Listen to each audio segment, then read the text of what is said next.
오늘 말씀의 제목 시작. 하나님을 맛봐라. 하나님과 동행하라. 아멘. 할렐루야. 온 땅이 하얀 눈으로 옷 입고 겨울의 풍경화를 기대하는 이날, 새로운 은혜와 성령의 풍경을 그려내시는 하나님을 찬양합니다. 오늘도 여러분 마음의 칠판에 이 말씀이 새겨지고 믿어지고 실상이 되게 하실 줄 믿습니다. 오늘 본문의 시인 다윗은 그의 평생에 하나님을 찾고 하나님의 은혜를 맛보면서 살았어요. 그리고 우리에게 이 은혜를 맛보고 은혜를 찾는 즐거움을 누리는 삶을 살라고 권고하고 있습니다. 본문 8절 보니까 너희는 여호와의 선하심을 맛보아 알지어다. 그에게 피하는 자는 뭐가 있도다? 복이 있도다. 그에게 피하는 자는 복이 있도다. 아멘. 특히 시인은 여호와의 선하심을 맛보아 알라고 말합니다. 선하심, 여호와의 선하심을 맛보아 알라. 그런 여러분이 이번에 성경들을 많이 읽으시는데 성경 읽다가 막 침이 단침이 막 달어 이거 뭐지? 그렇게 체험한 적 있습니까? 막 꿀떡꿀떡 달아요. 읽으면서. 그래서 여호와의 선하심을 맛보아 알라. 선하단 말은 히브리어로 토부라고 하는데 모든 좋은 것, 행복한 친절함을 의미합니다. 즉 여호와의 선하심이라는 것은 자기를 찾는 자들에게 삶 속에서 베풀어 주시는 모든 신령한 은혜를 의미하는 겁니다. 이 모든 신령한 은혜를 다윗은 맛보라. 시작. 안 나오지? 맛보라. 오늘 맛보래요. 할렐루야. 자, 음식의 참된 가치는 눈에 보이는 겉모양이나 형태가 아니라 혀를 통해서 직접 맛을 볼 때 알 수 있는 것처럼 삶 속에서 실제적인 하나님의 선하심을 알기 위해서는 눈으로 보고 귀로 듣는 것에 만족하지 말라는 거예요. 만족하지 말라는 거예요. 여러분, 음식의 가치를 결정짓는 요소는 크게 세 가지라고 합니다. 모양과 향과 맛입니다. 맛. 음식의 모양이 멋지면 눈을 즐겁게 하고 분위기를 살립니다. 음식의 향기가 좋으면 코를 즐겁게 하고 맛이 좋으면 입을 즐겁게 합니다. 그러나 음식이란 무엇보다 맛이 좋아야 합니다. 오늘 맛이 좋은지 안 좋은지 오늘 맛볼지어다. 아무리 겉모양이 보기 좋아도 맛이 없으면 그 식당 다시 가지 않습니다. 다시 가요? 난 안 가. 그러나 식당이 아무리 허름해도 맛이 있다면 사람들은 시간과 돈을 들여서 먼 곳까지 찾아갑니다. 우리의 신앙도 마찬가지입니다. 우리 믿음도 맛이 있어야 합니다. 뭐도? 우리 믿음도 맛이 있어야 합니다. 내 믿음 생활 속에 기쁨과 즐거움이 있어야 합니다. 아멘하고 받으세요. 내 믿음 생활 속에 뭐가 있어야 돼요? 기쁨과 즐거움이 있어야 합니다. 자, 얼굴 좀 봅시다.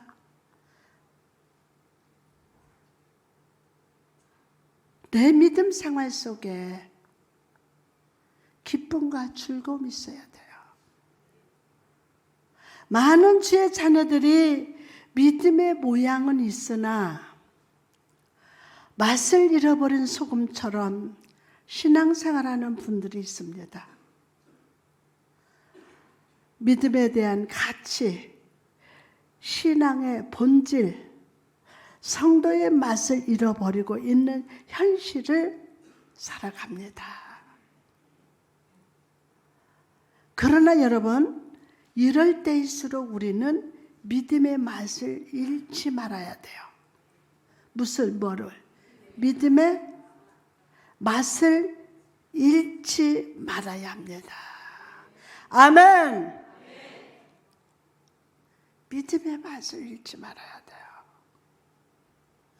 예배를 통해서 하나님의 은혜를 맛보고 교회 안에서 내게 맡겨주신 직분과 사명을 통하여 하나님의 선하심을 맛보면서 은혜의 향기를 드러내는 성도가 되어야 할 줄 믿습니다. 에베소서 4장 11절에서 13절 말씀 같이 읽습니다. 그가 어떤 사람은 사도로, 어떤 사람은 선지자로, 어떤 사람은 복음 전하는 자로, 어떤 사람은 목사와 교사로 삼으셨으니 이는 성도를 온전하게 하여 봉사의 일을 하게 하며 그리스도의 몸을 세우려 하심이라. 우리가 다 하나님의 아들을 믿는 것과 아는 일에 하나가 되어 온전한 사람을 이루어 그리스도의 장성한 분량이 충만한 데까지 이르리니. 아멘. 성경의 하나님은요, 기적의 하나님이십니다. 무슨 하나님? 기적의 하나님이십니다. 여러분, 이 기적의 현장에서 하나님은 그 기적의 도구로 사람들을 사용하십니다. 하나님은 혼자서라도 모든 일을 행하시고 완성하시는 전능하신 분이시지만 홀로 행하시기보다는 반드시 주의 자녀들을 일꾼으로 부르시고 동역자로 삼으셔서 기적을 맛보게 하십니다. 누구를? 주의 자녀들을 일꾼으로 부르시고 동역자로 삼으셔서 기적을 맛보게 하십니다. 할렐루야. 고린도전서 3장 9절에 보니까 우리는 하나님의 동역자들이요 너희는 하나님의 밭이요 하나님의 집이니라. 아멘. 할렐루야. 하나님의 기적 속에서 그 놀라운 은혜를 맛보는 동역자, 얼마나 큰 축복입니까? 얼마나 큰 축복입니까? 그런데 기적을 대할 때도 각기 다른 모습으로 반응하는 사람들이 있습니다. 우리가 잘 아는 오병이어 기적을 살펴보면 기적을 대하는 서로 다른 사람들이 있음을 봅니다. 먼저 빌립입니다. 빌립. 5,000명의 사람들이 들에서 말씀을 듣다가 굶주리고 있는 것을 보신 예수님께서 제자 빌립에게 질문을 합니다. 요한복음 6장 6절에 보니까 예수님께서 눈을 들어 큰 무리가 자기에게로 오는 것을 보시고 빌립에게 이르되 우리가 어디서 떡을 사서 이 사람들을 먹이겠느냐 하시니, 이때 빌립이 뭐라고 대답했습니까? 뭐라고요? 대답하되 각 사람으로 조금씩 받게 할지라도 200데나리온의 떡이 부족하리이다. 빌립은 사람들을 살펴본 다음에 이 머릿속으로 계산을 합니다. 이 많은 사람들이 조금씩 보리떡을 먹게 하더라도 200데나리온이 필요합니다 라고 대답을 합니다. 빌립의 계산은 정확했습니다. 그러나 계산한 것으로 끝이었어요. 끝. 도저히 많은 사람들을 먹일 수 없다고 생각하고 있습니다. 빌립은 정확히 계산했으나 완벽한 계산은 아니었습니다. 왜냐하면 이 불가능의 상황 속에 예수 그리스도를 더하지 않았기 때문이에요. 예수 그리스도를 더하지 않았어요. 인간적인 계산으로는 할 수 없습니다. 그러나 하나님이 이 사건 배후에 새 일을 행하시면, 도와주시면 기적이 나타날 수 있음을 계산하지 못하는 것입니다. 아멘. 요한복음 6장 6절에 이렇게 말씀하시면 친히 어떻게 하실지를 아시고 빌립을 시험하고자 하십니다. 주님이 빌립에게 질문하신 것은요, 빌립의 계산 능력을 보고자 함이 아니었습니다. 그가 이 상황 속에서도 예수 그리스도를 믿는지를 시험하신 것이었어요. 예수 그리스도를 믿는지를 시험하시는 것이었습니다. 사실 주님은요, 이 불가능의 상황에서 어떻게 해야 할지를 아셨습니다. 그분은 오래전 광야 위에 만나를 내려주시고 바다에서 메추라기를 바람으로 이끌어 이스라엘을 먹이신 아버지께서 오늘 이 광야 위에도 일용할 양식을 주실 것을 아셨습니다. 동일하신 주님께서 오늘 우리에게 물으십니다. 이 불가능 가득한 세상 속에서 너는 어떻게 하겠느냐? 너는 어떻게 하겠느냐? 너의 가정의 문제 속에서, 염려 속에서, 불가능의 상황 속에서 어떻게 해야 하겠느냐? 여러분, 여러분의 계산 속에 믿음을 더하시기 바랍니다. 여러분의 계산 속에 뭐를 더하라고요? 믿음을 더하십시오. 예수 그리스도를 믿음으로 더하십시오. 그럴 때 여러분은 주님이 베푸시는 기적을 맛보게 될 줄 믿습니다.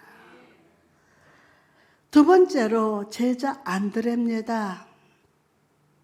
빌립과 달리 안드레는 계산하지 않았습니다. 그는 이 문제를 해결할 만한 것이 없는지를 여기저기 다니면서 찾아다녔어요. 그리고 어린아이 한 명이 도시락으로 가져온 보리떡 5개와 물고기 2마리를 발견하고 주님께 가져갔습니다. 안드레, 그는 자기가 있는 자리에서 작은 일이라도 할 수 있는 일을 했던 사람이에요. 할 수 있는 일을 어떻게 했어요? 할 수 있는 일을 했던 사람이에요. 이 세상 사람들은 살면서 큰 일, 큰 목적을 이루기를 원합니다.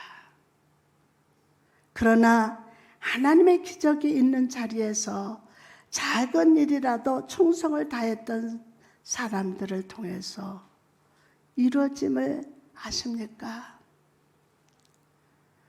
마태복음 25장 21절에 보니까 착하고 충성된 종아 내가 적은 일에 충성하였으매.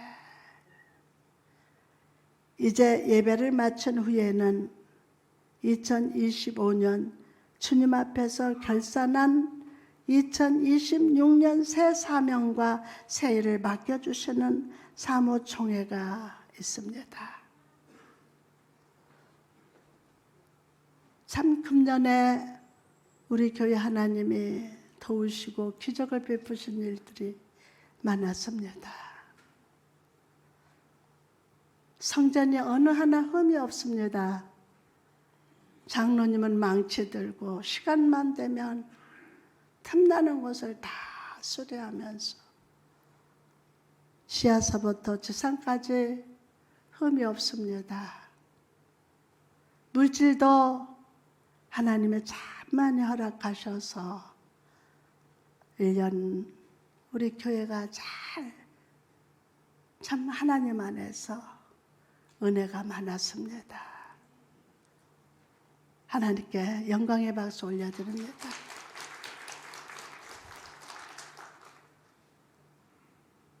주님이 우리에게 어떤 사명과 일을 맡겨주시든지 기쁨으로 우리 감당합시다. 감당합시다. 비록 내 눈에 작아 보이고 다른 사람보다 못한 사명이 아닌가라고 생각이 들어도 내게 주신 이 일이 주님의 기적을 이루는 초석이 된다는 사실을 믿으십시오. 아멘. 여러분이 있는 자리에서 착하고 충성된 일을 할 때 주님의 칭찬이 있을 겁니다. 더 많은 축복과 은혜와 기적을 경험하게 될 것임을 믿으시기 바랍니다. 그러면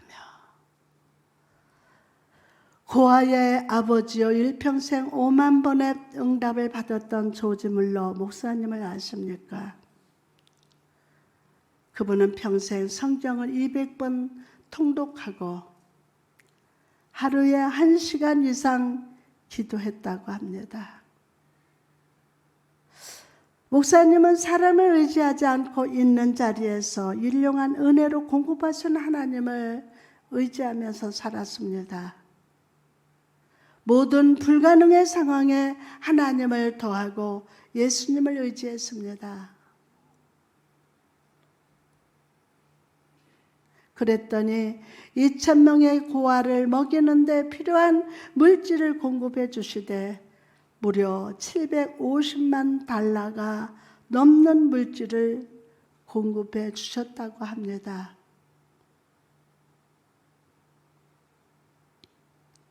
저 사역에도 16만 했습니다. 그런데도 불구하고 하나님이 없을 때 채워주시고 일하게 하시고 그렇게 했습니다. 하나님의 동역자 된 성도 여러분, 세상의 계산으로 주님의 일을 하지 마십시오. 모든 상황과 문제 속에 내게 주어지는 사명 속에 주님을 더하십시오. 주님을 더하십시오. 나는 할 수 없으나 주님은 하실 수 있습니다. 나는 못하지만 주님은 하십니다. 그리고 안드레처럼 있는 자리에서 주님의 기적을 이뤄낼 수 있는 오병이어를 찾아 주님 손에 우리 올려드립시다. 그럴 때 조지 물러 목사님과 같이 삶 속에서 주님의 기적을 상식처럼 경험하면서 살게 될 줄 믿습니다. 계속해서 10절을 봅시다. 우리는 이 본문 속에서 여호와를 찾는 즐거움이 무엇인지를 발견합니다. 본문 10절에 젊은 사자는 궁핍하여 줄일지라도 여호와를 찾는 자는 모든 좋은 것에 부족함이 없으리로다. 9절에서 시인은 여호와를 경외하는 자에게 부족함이 없을 것이라고 했어요. 누구를 경외하는 자를? 여호와를 경외하는 자에게 부족함이 없을 것이라고 했습니다. 그리고 이채 10절에서 그는 여호와를 찾는 자에게 부족함이 없을 것이라고 선포합니다. 어찌 보면 9절과 10절이 같은 내용의 반복처럼 보입니다. 그러나 9절과 달리 10절은 마음속에 여호와를 경외하는 믿음이 삶 속에서 구체적인 행동으로 나타나고 있음을 보여줍니다. 마음속으로만 주를 사랑합니다 라고 하지 않고 매일 여호와께 나가서 그분과 대화하고 영적인 교제가 끊어지지 않는 자가 바로 여호와를 찾는 자라는 거예요. 아멘. 그렇게 될지어다. 할렐루야. 그리고 이렇게 여호와를 찾는 자, 그와 동행하는 자에게 모든 좋은 것에서 부족함이 없다고 합니다. 모든 좋은 것에서 부족함이 없다. 모든 것에서 부족함이 없는 상태를 표현하기 위해서 시인은 아주 독특한 표현을 사용하는데 젊은 사자는 궁핍하여 줄일지라도 라고 합니다. 어떤 사자는 젊은 사자는 궁핍하여 줄일지라도 라고 합니다. 여기서 젊은 사자는 강한 힘을 상징하는 동물로서 자기 힘과 능력을 의지하면서 살아가는 사람들을 상징합니다. 젊은 사자는 어떤 동물보다도 힘이 강하기 때문에 사자가 굶는다는 것은 상상하기 어렵습니다. 그런데 오늘 본문 속에서 다윗은 젊은 사자라도 굶주릴 가능성이 있다고 말합니다. 연구가들에 의하면요, 사자도 먹이를 구하지 못해서 오랜 시간 굶는 경우가 있다고 합니다. 겉으로는 남부러울 것이 없어 보이지만 그런 사람들의 삶의 깊숙한 내면을 살펴보면 무엇인가 부족하고 목마른 사슴같이 갈급한 심령으로 살아가는 것을 봅니다. 반면에 하나님을 경외하는 자, 하나님과 동행하는 인생 속에는요, 결코 부족함이 없습니다. 아멘. 많은 것을 가졌기 때문이 아닙니다. 오히려 자기 힘과 능력을 의지하는 사람들에 비해서 부족한 것이 더 많고 더 연약해 보일 수도 있습니다. 그럼에도 모든 것에 부족함이 없는 이유는 여호와 하나님과 교제하는 자를 하나님께서 모든 삶의 상황 속에 지키시고 공급하시기 때문입니다. 더 크게 아멘.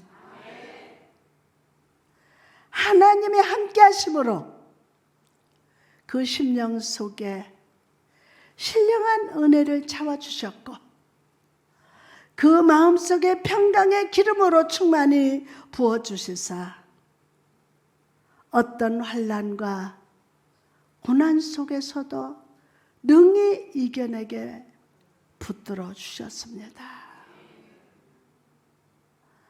여러분, 인생의 참된 만족은 우리의 능력으로 말미암는 것이 아닙니다. 오직 하나님이 나의 힘과 능력이 되어 주심을 믿으시기 바랍니다. 시편 84편 11절에 여호와 하나님은 해요 방패이시니라.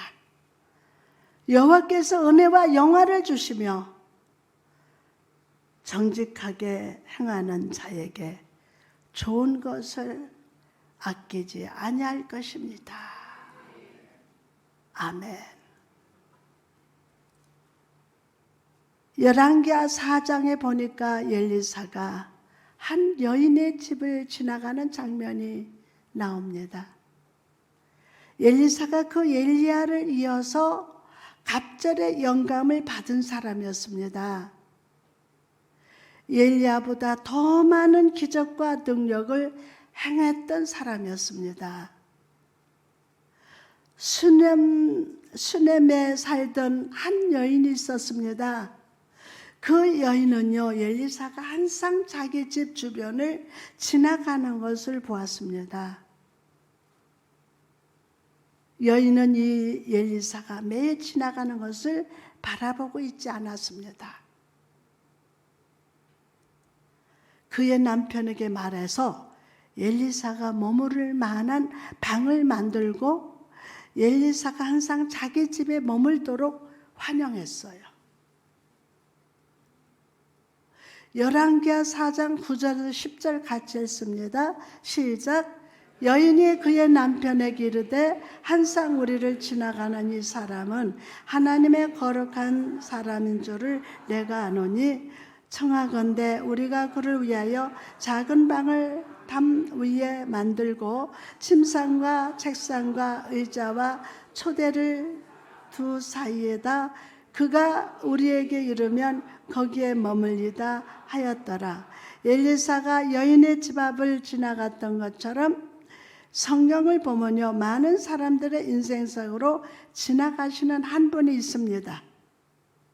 한 분이 있습니다. 지나가시는 그분은 임마누엘 하나님, 전지전능하신 하나님, 모든 만물과 모든 생명을 살아가게 하시는 이, 그는 치유하시는 능력이요 말씀하신 모든 것을 성취하시는 분이시며 치유의 손길로 모든 어둠을 물리치시는 예수 그리스도이심을 믿으시기 바랍니다. 그 실제적인 능력과 은혜가 지나가고 계십니다. 은혜가. 여러분 그렇게 해본 적 있습니까? 주님이 나 자는 동안 우리 집에 오셔서 축복 좀 주셨으면 좋겠습니다. 그런 기도하고 잤어요? 저는 해요. 그 실제적인 능력과 은혜가 지나가고 계시거든요. 우리는 어떻게 해야 할까요? 앞에서 우리는 하나님을 맛보아 아는 자가 되어야 한다고 말씀을 드렸어요. 뭐를? 하나님을.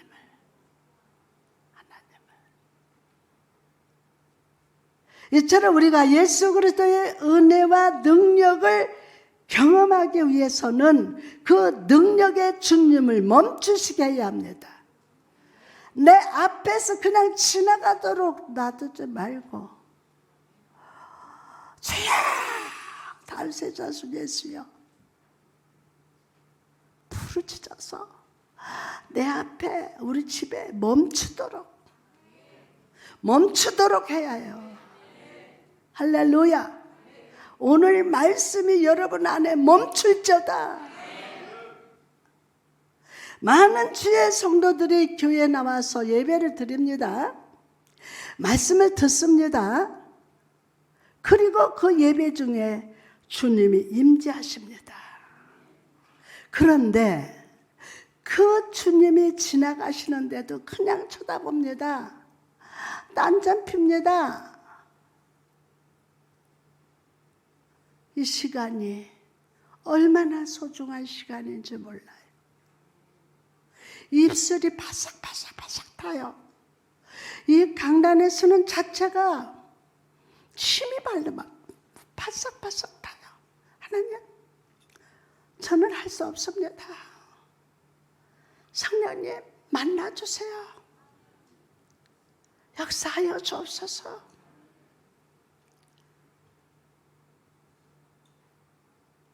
그 예배 중에 주님이 여러분에게 임재하신다고요. 그런데 그 주님이 지나가시는데도 그냥 쳐다보고 있어요. 내가 예배 자리에 앉아 있으면 주님이 내가 필요한 것 주시겠지? 복을 주시겠지? 아니면은 줄라면 주세요. 난 힘들어요. 그럴 수도 있죠.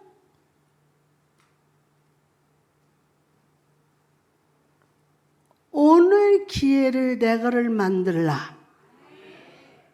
아멘. 여러분, 주님은 우리에게 복을 주기를 원하십니다. 능력을 베풀기를 기뻐하십니다. 그러나 원하지도 않고 바라지도 않는 자에게는 주지 않으십니다. 능력을 행하지도 않으십니다. 오늘 우리는 간절함으로 주님을 찾아야 할 줄 믿습니다. 바디메오처럼 부르짖어야 돼요. 부르짖어야 돼요. 마가복음 6장 38절에서 39절에 맹인이 외쳐 이르되 다윗의 자손 예수여 나를 불쌍히 여기소서 하거늘 앞서가는 자들이 그를 꾸짖어 잠잠하라 시끄러 하되 그가 더욱 크게 소리질러 다윗의 자손이여 나를 불쌍히 여기소서 하는지라. 내 삶에 지나가시는 주님을 쳐다보는데 멈춰있지 말고 간절히 찾으십시오. 그럴 때 여러분은 영의 눈이 떠질 겁니다. 나와 항상 능력으로 함께 하시는 예수를 보게 됩니다. 아멘. 신기한 게 저는 사역하면서 깜짝 놀라는데요. 그 아픈 사람이 진찰이 돼요. 내가 뭘 알고 있는 것이 아니에요. 오늘 영의 눈이 떠질저다. 아멘. 나와 항상 능력으로 함께 하시는 예수를 보게 될 줄 믿습니다. 염려의 파도는 잠잠해지고 주님과 함께 은혜의 항구, 축복의 초장에 이르게 될 것임을 믿으시기 바랍니다. 할렐루야.